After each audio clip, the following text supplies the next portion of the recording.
Bienvenue sur Radio Judaïka, Fabienne Lévy avec vous. Aujourd'hui, je reçois Daniela Touati. Bonjour. Bonjour. Vous allez bien? Très bien. Daniela Touati, vous venez en toute franchise dans l'émission que j'ai le plaisir d'animer. C'est un peu exceptionnel parce que d'habitude, je ne reçois que des hommes et des femmes politiques ou des chefs d'entreprise, mais je ne reçois pas des personnalités qui ont décidé d'étudier une matière un peu spéciale puisque vous êtes rabbine. Alors, effectivement, j'étudie en ce moment. Il me reste encore quelques mois. En juillet 2019, je serai ordonnée rabbin. C'est vrai que ah oui, d'accord. Dites-moi, Daniela. je préfère qu'on parle de rabbin. C'est vrai qu'on n'est pas nombreuses encore en France. Et ça a été féminisé par notre ami Abraham Benjo, qui a participé à ce projet. Mais la rabbine, c'est la femme du rabbin. Du coup, il peut y avoir une confusion et on préfère, en tout cas toutes celles qui sont aujourd'hui en fonction en France, préfèrent qu'on les appelle rabbins. Alors, il y a combien de femmes rabbins en France? Il y a 3 femmes rabbins qui sont toutes les 3 à Paris.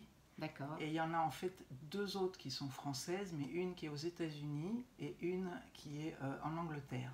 Vous avez dit que c'était Abraham Benjo, on le connaît bien ici à la radio, il travaillait à l'ICRA, avant il était à la culture, il était DRAC, directeur régional des affaires culturelles, il a travaillé pour Jean-Jacques Kéran à la région. Alors, pourquoi c'est lui qui vous a motivé à étudier? Non, j'ai parlé du fait que dans le cadre de ses fonctions, il a travaillé sur la féminisation des noms de métiers. D'accord. Et il insistait pour qu'on appelle en fait les femmes rabbines. Et on a eu une Vous avez résisté. Voilà. Daniel Touati, donc on a bien compris, vous êtes en fin d'études de rabbinat. Il y a une école parce que les rabbins appartiennent à l'administration française. Non, bien sûr, puisque vous savez bien qu'il y a la séparation moi, je ne sais de rien, l'Église encore et de l'État depuis 1905. Donc tout ça est fait sous l'égide, en fait, en France pour les rabbins orthodoxes, l'égide du consistoire à Paris, et les rabbins d'obédience, si on peut dire, libérale, étudient à Londres et aussi au Geiger College en Allemagne, à Berlin. Il y a bien sûr beaucoup de séminaires rabbiniques aux États-Unis. Et il y en a un aussi à Amsterdam. Donc moi j'étudie au Leobeck à Londres.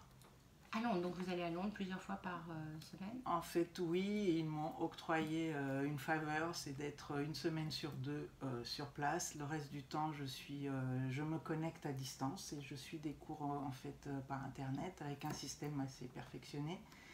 Mais voilà. Alors les auditeurs et les auditrices sont sûrement certains surpris. Une femme rabbin, c'est contraire pour l'instant au dogme, je dirais le dogme, voilà, on n'a pas besoin de mettre d'adjectif après le dogme, ni avant. Ça veut dire que c'est un courant qui est reconnu, qui est un courant libéral. Vous m'avez dit hors antenne, et on va le dire à l'antenne, que vous étiez stagiaire au sein de la synagogue libérale de Keren Or à Villeurbanne. Et donc, au fond, c'est quoi ce courant libéral? Ça dit quoi? Alors, d'abord, je vais me permettre de vous reprendre. Mais allez-y, dans le judaïsme, il n'y a pas de dogme, justement. C'est ça la force du judaïsme. Il y a effectivement de nombreux courants depuis toujours. Le chassidisme, par exemple, est né comme un courant qui s'est formé il y a plus de 3 siècles. Ils ont aussi leur synagogue, ils ont aussi leur rite. Voilà. Et donc, le judaïsme libéral est né en Allemagne il y a plus de 200 ans maintenant. Et il a essaimé, on va dire, de par l'histoire, vous savez, des Juifs, notamment en Allemagne, aux États-Unis. Et c'est le courant majoritaire aujourd'hui dans le monde.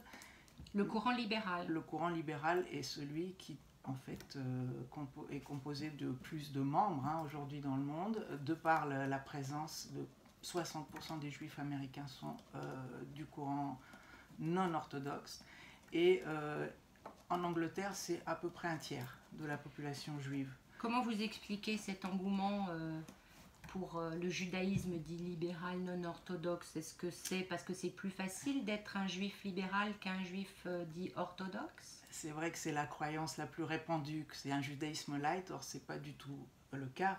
Il y a eu beaucoup de réflexions sur la théologie et sur l'aspect éthique dans le judaïsme libéral qui est le plus important. En fait, on va dire que ça prévaut sur le rite. Et on s'est développé aussi du fait de l'émancipation des juifs, en fait, et le fait de vouloir être totalement présent dans la cité et ne pas se confiner dans un ghetto. Donc ça a été le grand moteur en fait du développement. Un autre moteur qui est, on va dire, est plus récent, qui date probablement de l'après-guerre, ça a été l'augmentation des mariages mixtes et le fait alors un mariage mixte, c'est juifs et non non-juifs, juifs.